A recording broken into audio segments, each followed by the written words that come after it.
Okay, magandang gabi po sa inyong lahat. Maliwanag po ba na narinig nyo ang aking boses, mga kapatid?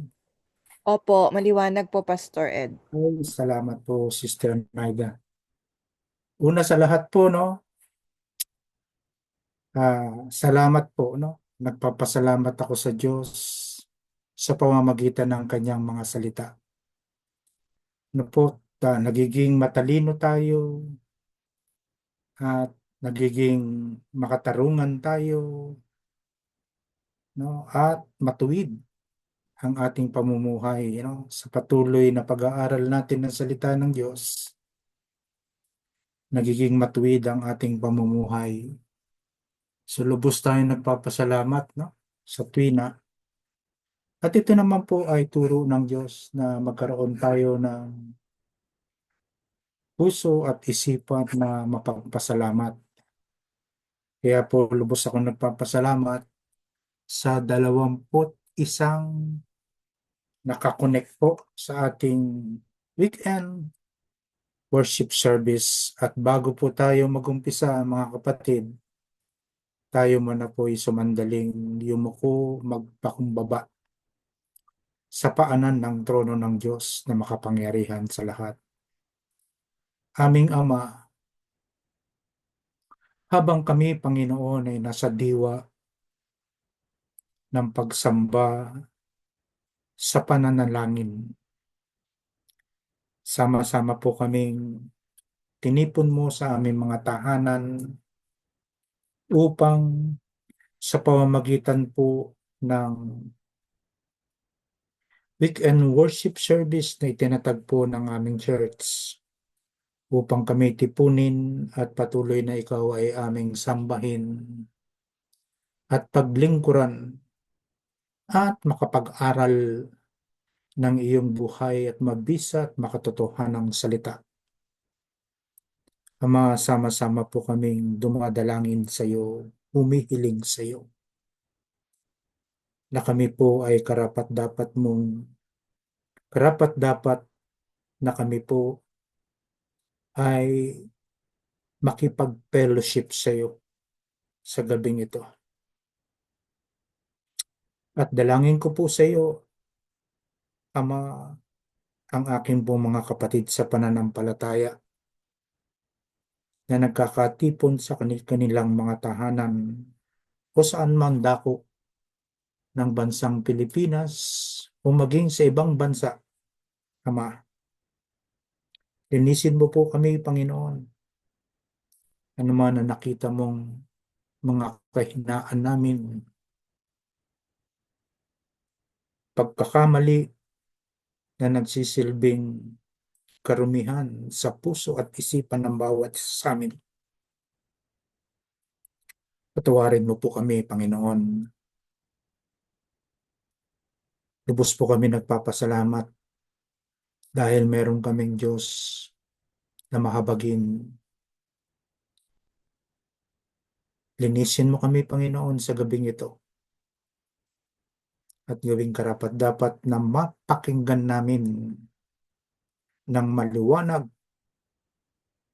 at mabasa ng aming mga mata mula sa aklat na buhay ang iyong mga salita at marinig namin ito ng lubusan, Ama, at ito po ay manahan sa aming mga puso.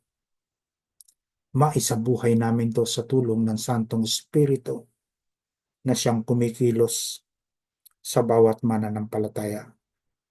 Sa oras nito, Ama, amin pong ipinagkakatiwala sa iyo ang maikling pag-aaral namin sa nalalabing minuto, Panginoon, ng amin pong worship service sa gabing ito.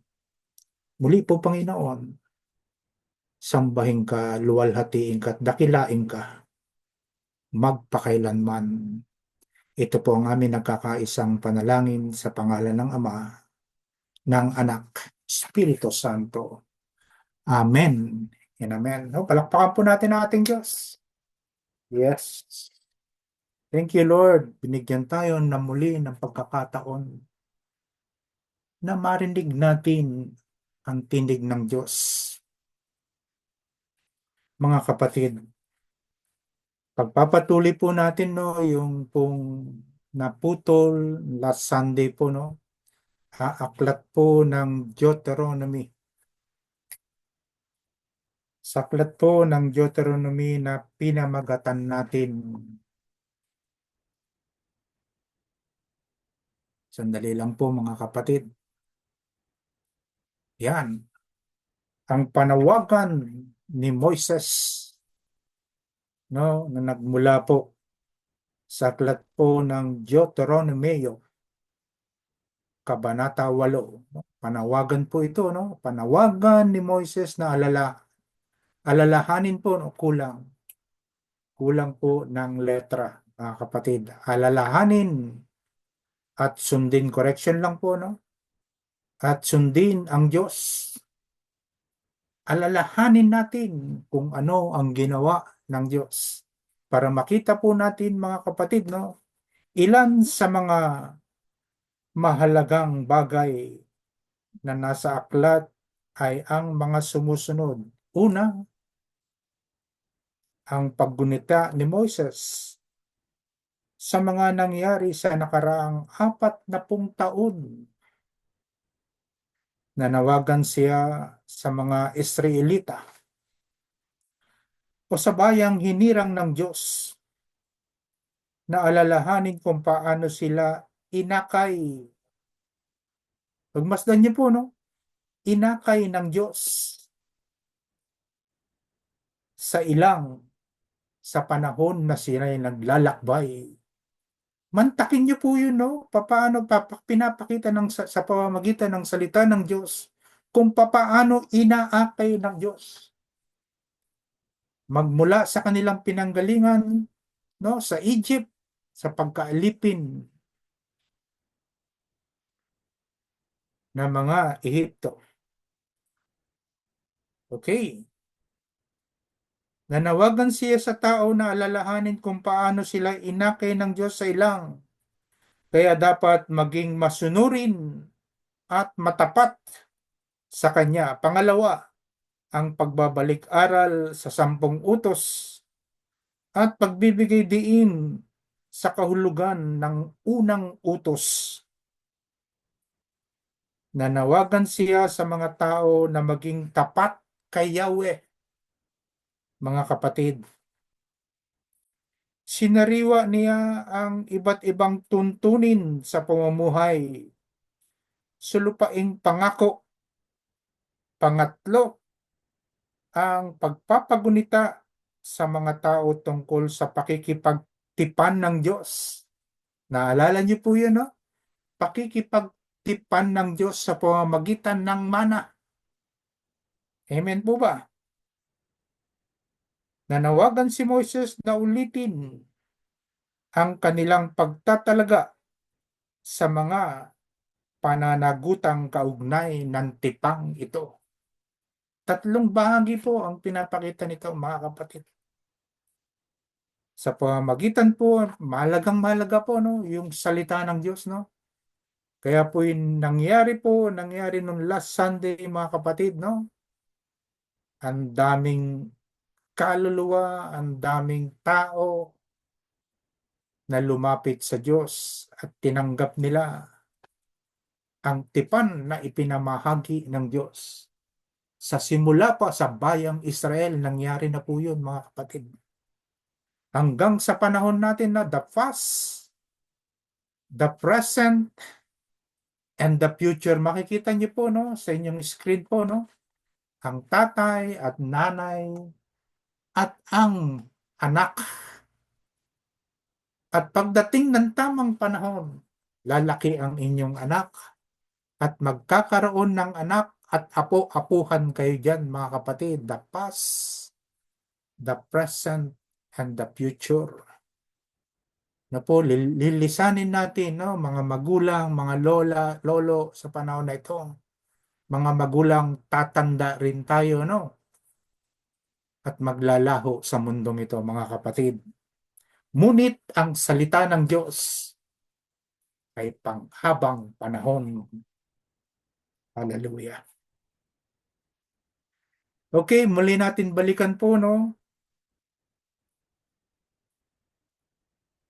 Yan po, sandali lang po, no? Babalikan lang po natin, no? Ang pinakamahalagang dakilang katapatan at mayamang habag ng Diyos sa bayang Israel. Ang mga Israelita po ay katulad nating tao na po naghahantay ng habag na galing sa Diyos. Dakilang katapatan at mayamang habag ng Diyos na ibinabahagi po ng Panginoon. Ito po'y ipinamimigay ng Diyos sa mga taong magtitiwala sa Kanya at sasampalataya sa Kanya.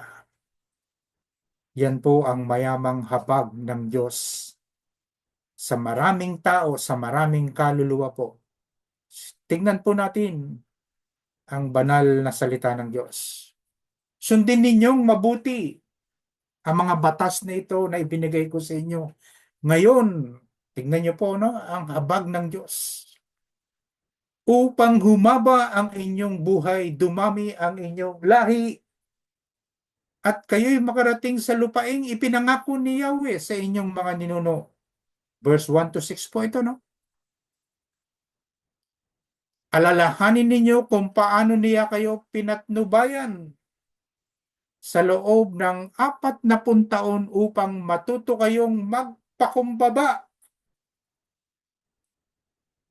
Alam naman po natin mga kapatid kung anong nakapaloob sa salitang mapagpakumbaba. Una, ang pagpapasakop sa Diyos.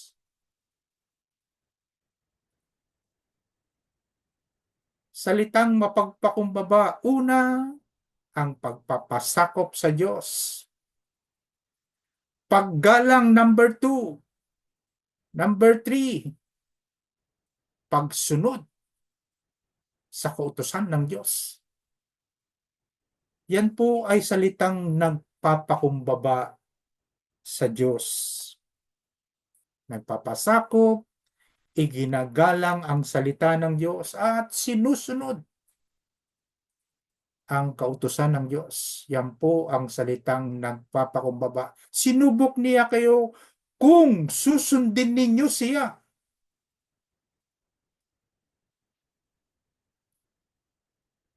Tinuruan nga kayong magpakumbaba.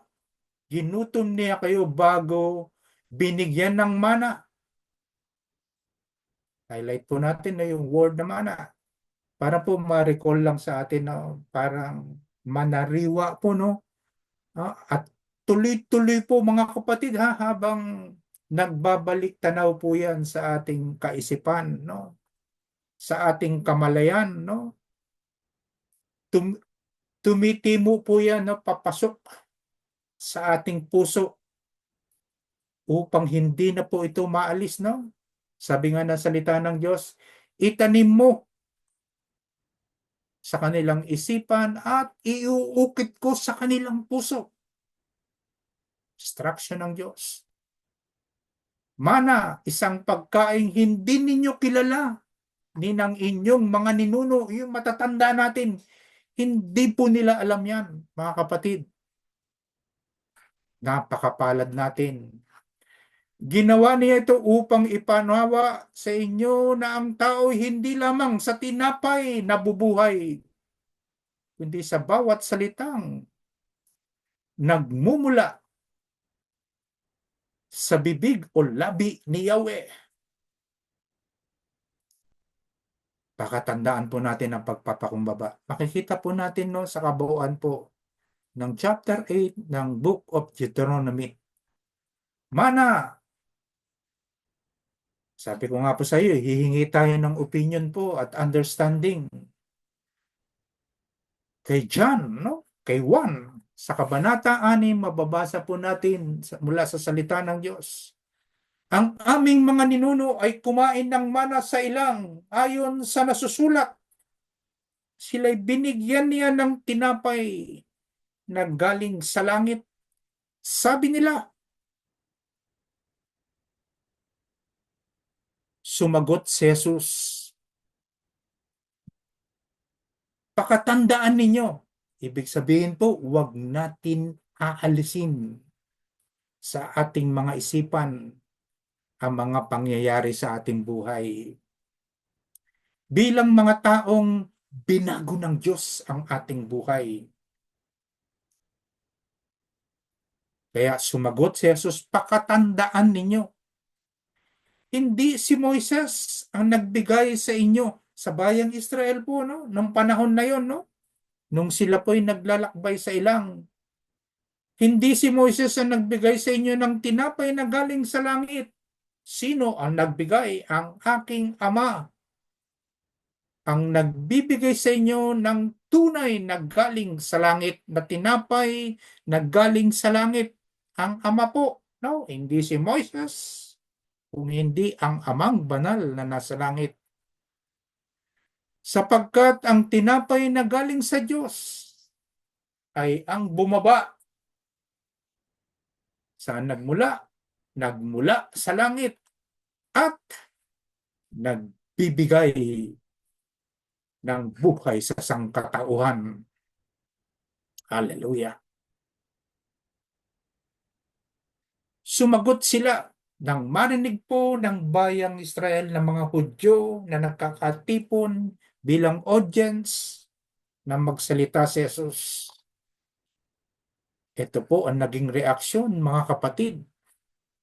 Sumagot sila, Ginoo, bigyan po ninyo kaming lagi ng tinapay na ito.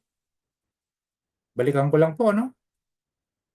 Sapagkat ang tinapay na galing sa Diyos ay ang bumaba mula sa langit at nagbibigay buhay sa sangkatauhan.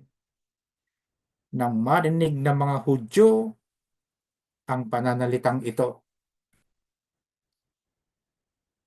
sumagot sila, Ginoo, bigyan po ninyo kaming lagi ng tinapay na ito. Muling sinabi ni Jesus sa pangalawang pagkakataon, ako ang tinapay ng buhay. Ang lumalapit sa akin, tignan niyo po yung mga nakarinig po mga kapatid ng salita ng Panginoon. Sinabi ni Jesus sa pangalawang pagkakataon, ako ang tinapay ng buhay. Ang lumalapit sa akin ay hindi na magugutom kailanman. Tingnan niyo po ang reaksyon ng mga Hudyo na makarinig. Nang marinig nila ang boses ni Jesus, lumapit sila at pinangakuan na hindi na magugutom kailanman. Liting ko lang po mga kapatid, sinabi ni Jesus, ako ang tinapay ng buhay. Ang lumalapit sa akin ay hindi na magugutom kailanman. At ang sumasampalataya, lumalapit, sumasampalataya sa akin ay hindi na mauuhaw kailanman. Yan po ang naging reaksyon mga kapatid. Dalawang bagay, lumapit sila dahil pinangakuan sila na hindi na sila magugutom kailanman. At ang sumampalataya sa akin ay hindi na mauuhaw kailanman. In John chapter 6, verse 41, may kasunod pa po yan. Sa mga pangatlong pagkakataon po, tignan niyo po, iba't iba ang naging reaction po ng mga nakarinig ng boses na namutawi sa labi ng ating Panginoong Jesus. Tingnan niyo po, iba't iba ang reaksyon. May mga nagbubulong-bulungan, hindi natin makita kung banda roon, banda rito, o banda dyan. Nagbubulong-bulungan ng mga Hudyo dahil sa sinabi niyang, sa pangatlong pagkakataon, ako ang tinapay na bumaba mula sa langit. Mga kapatid, ang mana, ang pangako ng Amang Banal na nasa langit. Sa mga talata pong ito, no, mula sa 48, ako ang tinapay ng buhay, paulit-ulit pong sinasabi.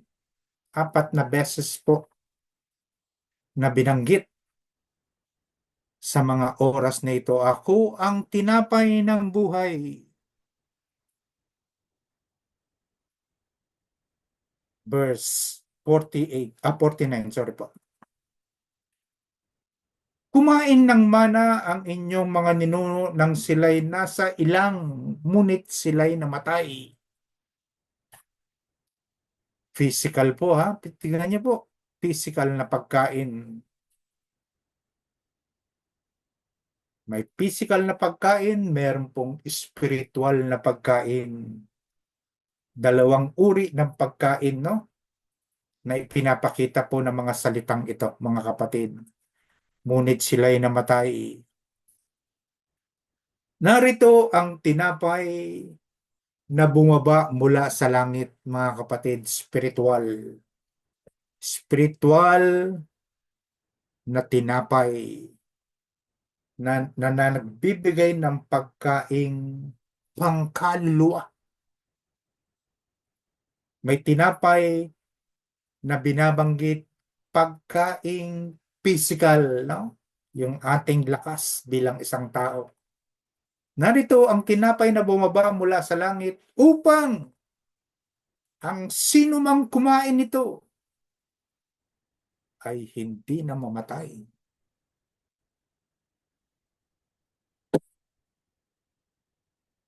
Mga kapatid, pagkaing bumaba mula sa langit, pagkaing spiritual. Kaya sinabi po, ang sino mang kumain nito ay hindi na mamatay.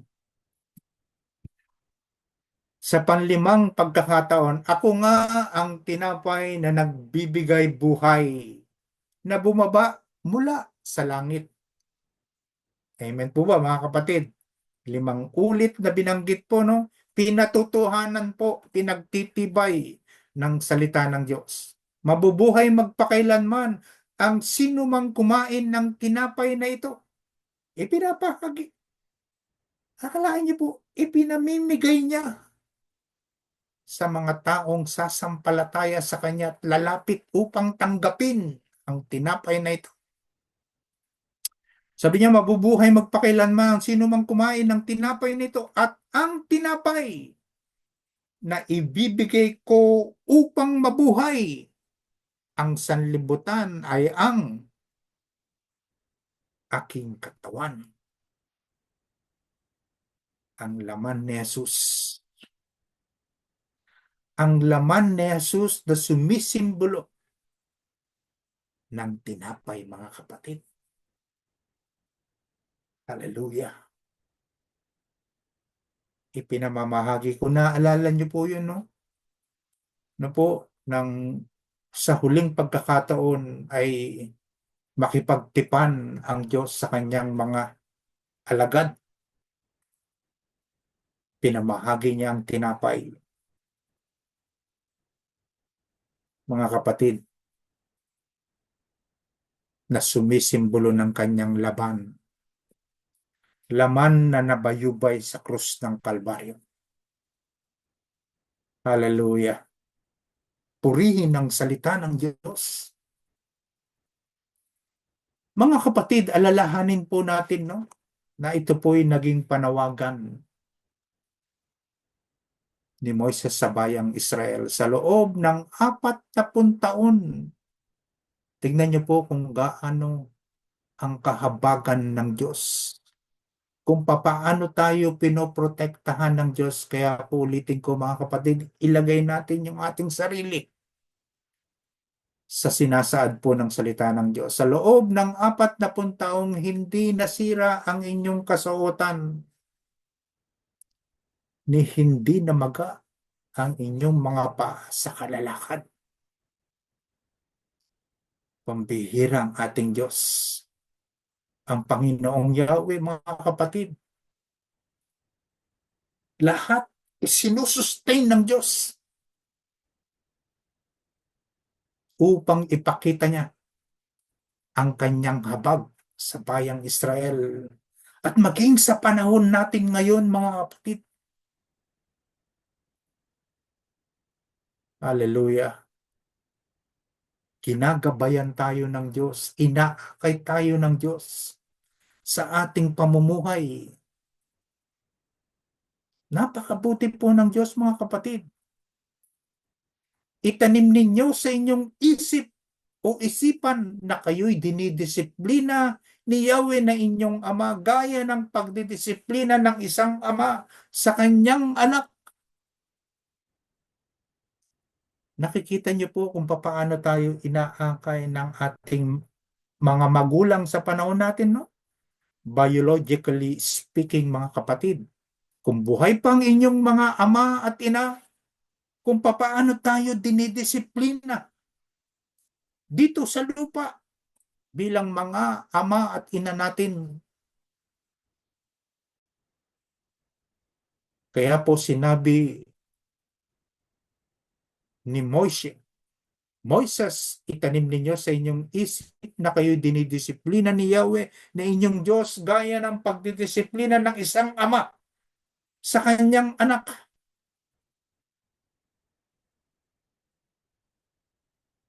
Talatang 6, kaya matakot kayo sa kanya at sundin ang kanyang mga utos. Napakarami pong kautusan, aming batas na dapat nating sundin. Batas sa langit at batas sa lupa. Binabalance, no? Binabalanse po, mga kapatid. Kaya po may justice, ano po? Tinitimbang lahat, no? Siya ay nananatiling makatarungan at matuwid sa kanya bilang Diyos na makapangyarihan sa lahat. Kaya matakot kayo sa kanya at sundin ang kanyang mga utos. Wala po sa aklat ng Deuteronomio, Kabanata 10, sa 2 talata po na makikita niyo sa inyong harapan. Tulad nung una, 40 araw at gabi akong nanatili sa bundok. Ang tagal po, no? 40 araw at gabi. Si Moises po ito, no? Pinakinggan naman ako ni Yahweh dahil dito, hindi na niya itinuloy ang balak na pagpuksa sa inyo. Talaga naman po, kapag ang isang tao po ay matuwid, katulad ng isang leader na matuwid, mga kapatid niyo po, pag dumaing sa Panginoon, pinakikinggan ng Diyos ang kanyang panalangin. Hallelujah! Sabi niya po, ang panawagan, ang panalangin ng isang taong matuwid ay agad na pinapakinggan ng Diyos. Sa James mo, meron kayo makikita sa James po na, no?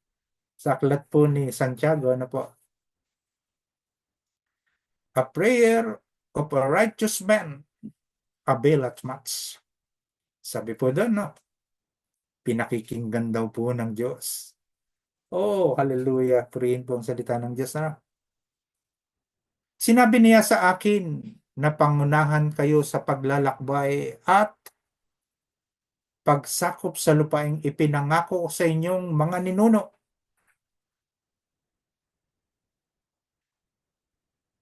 Sa chapter 11 po, 1-7, kaya nga ibigin ninyo, kautusan po ang binabanggit, ha? Batas, kautusan at mga tuntunin ng Diyos. Panawagan po ni Moises, no, sa bayang Israel at sa mga mananampalataya saan man sulok ng daigdig. Kaya nga ibigin ninyo ang Diyos ninyong si Yahweh. Ang Diyos ninyong si Yahweh, ikaw, kapatid, at ang Panginoong Yahweh. Ikaw at ang Panginoong Yahweh, mga kapatid. Yan po ay patungkol po sa pakikipagtipan ng Panginoong Yahweh sa mga nilalang sa lupa, no, na mga sumasampalataya sa Kanya. Kaya nga, ibigin ninyo ang Diyos ninyong si Yahweh at sundin ninyong lagi ang lahat ng Kanyang bilin, tuntunin, batas at kautusan. Kung mahal natin ang Diyos, kung iniibig natin ng totoo ang Diyos, ang Panginoong Yahweh, susundin ninyong lagi ang lahat ng Kanyang bilin, tuntunin, batas at utos na pinagtibay ng salita ng Diyos. Tandaan ninyo ngayon ang Kanyang mga pagtutuwid sa inyo. Alam ninyo ito sapagkat nasaksihan mismo ninyo, mga kapatid. Hindi tulad ng inyong mga anak. Present time po, ha? Ngayon po, no? Hindi tulad ng inyong mga anak na hindi dumaan sa mga ito. Nakita ninyo ang Kanyang kadakilaan at kapangyarihan. Pagmasdan niyo po ng akayin ng Panginoong Yahweh ang bayang Israel sa kanilang paglalakbay sa ilang. Hallelujah. Ang mga kababalaghan at lahat ng ginawa niya sa Pero, sa Paraon, at sa buong Egypt, sa buong Ehipto, mga kapatid, dahil sa katigasan ng kanilang ulo at maging ang kanilang puso. Pinakita ng Panginoong Yahweh ang mga kababalaghang ito sa Paraon at sa buong Ehipto. Nasaksihan din ninyo ang ginawa niya sa buong hukbo ng Ehipto, pati na ang kanilang mga karwahe at kabayo'y nilunod niya. Nilunod sila ni Yahweh sa dagat na pula nang kayo'y habulin nila. Ipinakita ng Diyos ang kanyang kapangyarihan. Kapangyarihang walang hanggan, mga kapatid. Habang inaakay sila, pinoprotektahan sila ng presensya ng Diyos na si Yahweh, mga kapatid. Hindi rin kaila sa inyo ang ginawa niya nang kayo'y nasa ilang hanggang makarating kayo sa lugar na ito. Hallelujah. Sa panawagang ito ni Moises sa Panginoon na kaniyang dakilang katapatan at habag sa bayang Israel noong sila ay naglalakbay sa ilang. Nakita ninyo ang ginawa niya kina Datan at Abiram, mga anak ni Eliab at apo ni Ruben. Pagmasdan niyo po, no? Pinabuka ni Yahweh ang lupa. Pinabuka ni Yahweh ang lupa. Pinalamon sila ng buhay. Parang kinain po ng lupa, no? Yung mga taliwas po ang pamumuhay. Yung mga namumuhay sa kasalanan. Pinabuka ni Yahweh ang lupa at pinalamon sila ng buhay, pati na ang kanilang mga kasama at sambahayan. At lahat ng bagay na kaugnay sa kanilang ginawa. Tingnan niyo po, no, kapag taliwas ang isang namumuno, mga kapatid, pati po mga tagasunod, mapapahama. Pagmasdan niyo po ang verse na ito, mga kapatid. Nakita ninyo ang ginawa nila Datan at Abiram, mga anak ni Eliab at apo ni Ruben, pinabuka ni Yahweh ang lupa at pinalamon sila ng buhay, pati na ang kanilang mga kasama at sambahayan at lahat ng bagay na kaugnay sa kanilang ginawa. Kaya po magkaingat po tayo mga kapatid. Hindi biro po ang isang maging leader. Mga kapatid, iba po ang pinaglilingkuran nating lahat. May pananagutan po tayo kapag mali ang ating pamamalakad, kapag mali ang nag-aakay sa isang sambahayan, mga kapatid, mamamali lahat. Hallelujah, Lord. Salamat po, Panginoon, sa patuloy na pagpapaalala mo sa bawat isa. Kitang-kita ng inyong mga mata na nasaksihan po. Even Moises, nasaksihan niya po. Ang lahat ng mga kababalaghang ginawa ni Yahweh. Nakita niyo po kung gaano ang habag ng Diyos kapag sila po ay naglalakbay sa gitna ng kadiliman, nagpapadala po ang Diyos ng liwanag. Tingnan niyo po kung gaano nahahabag ang Diyos sa bayang Israel kapag kakainitan ng kanilang paglalakbay sa ilang, nagpapadala po ng lilim ang Diyos. Mga kapatid, mantakin po natin kung papaano tayo kinakalinga ng Diyos. Bilang mga mananampalataya na sumasampalataya sa Diyos na hindi natin nakikita. Nakikita lang natin ang puso, no, ang buong pagkatao ng ating Diyos. Kung gaano kahabag ang Diyos sa ating lahat, mga kapatid, sa pamamagitan ng banal na salita ng Diyos. Kitang-kita ng inyong mga mata ang lahat ng mga kababalaghang ginawa ni Yahweh. At muling nanawagan si Moses sa Panginoon sa kanyang dakilang katapatan at habag sa bayang Israel nung sila'y naglalakbay sa disyerto. Init sa araw, lamig sa gabi.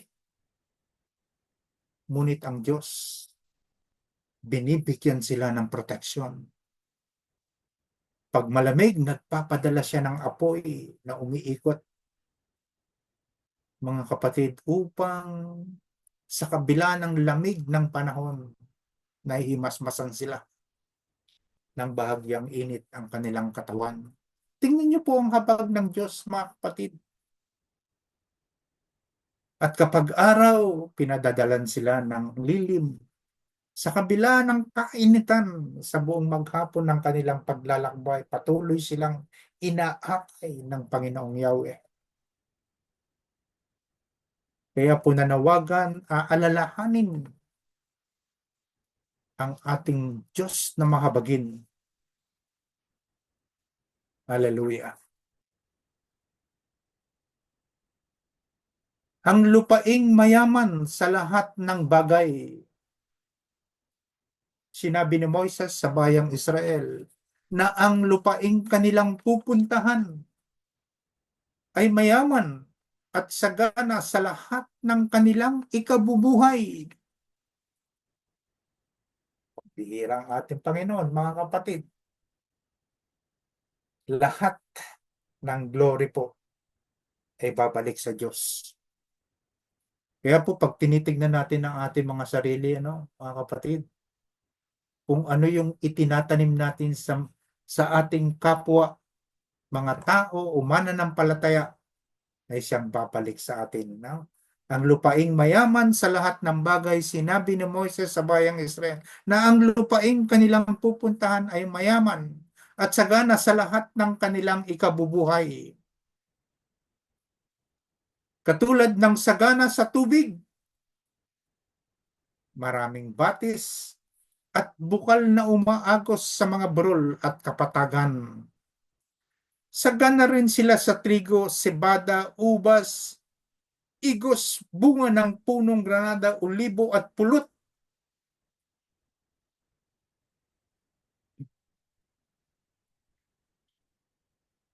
Ang mga bato roon ay makukunan ng bakal, tanso, sagana, ang inyong magiging buhay. Mga kapatid, talaga pong mayaman, aakayin tayo ng Diyos, no? Habang inaakay tayo ng Diyos sa nais niyang puntahan ng direksyon ng ating buhay, mga kapatid, hindi niya tayo dadalhin sa kahirapan. Ni ayaw ng Diyos na tayo'y mapahamak. Ni ayaw ng Diyos na tayo'y magkamali sa ating buhay. Inaakay tayo at patuloy na aakayin tayo ng Diyos sa masaganang pamumuhay. Sabi niya po doon, no? Ang mga bato roon ay makukunan ng bakal. Tanso, sagana sa inyong magiging buhay at pupurihin. Pararangalan ninyo si Yahweh, mga kapatid. Sabi niya sa verses 7 to 10, sapagkat kayo'y dadalhin niya sa isang mainam na lupain. Mga kapatid, ha? Medyo iwan ko lang po muna ito. Ang instruction ng Diyos, sundin natin ang batas. Ang mga kautusan, ang mga tuntunin at bilin ng ating Panginoong Yahweh, mga kapatid, bilang ating amang nasa langit. Ang katungkulan ng tao, sundin at tayo aakayin ng Diyos sa masaganang buhay. Sapagkat kayo'y dadalhin niya sa isang mainam na lupain, lupaing sagana sa tubig, maraming batis at bukal na umaagos sa mga burol at mga kapatangan. Sagana rin doon sa trigo, sebada, ubas, igos, bunga ng punong granada, ulibo at pulot. Doon na hindi kayo magkukulang, mga kapatid. Hindi tayo kakapusin. Uulitin ko po, no, basta sundin natin ang batas, ang mga kautusan, tuntunin at bilin ng ating Panginoong Yahweh. Doon na hindi kayo magkukulang ng pagkain o anumang pangangailangan. Ang mga bato roon ay makukunan ng bakal at makukunan ng mga tanso, ang mga burol, no? Lahat ng mineral po, lahat ng sustansyang nagmumula sa lupa, mga kapatid, ay ating pong pakikinabangan. Mabubusog kayo roon at pupurihin ninyo si Yahweh na inyong Diyos dahil sa masaganang lupaing ibinigay niya sa inyo na sumunod sa batas, kautusan, tuntunin at mga bilin ng Panginoong Yahweh. Mananagana kayo, mga kapatid.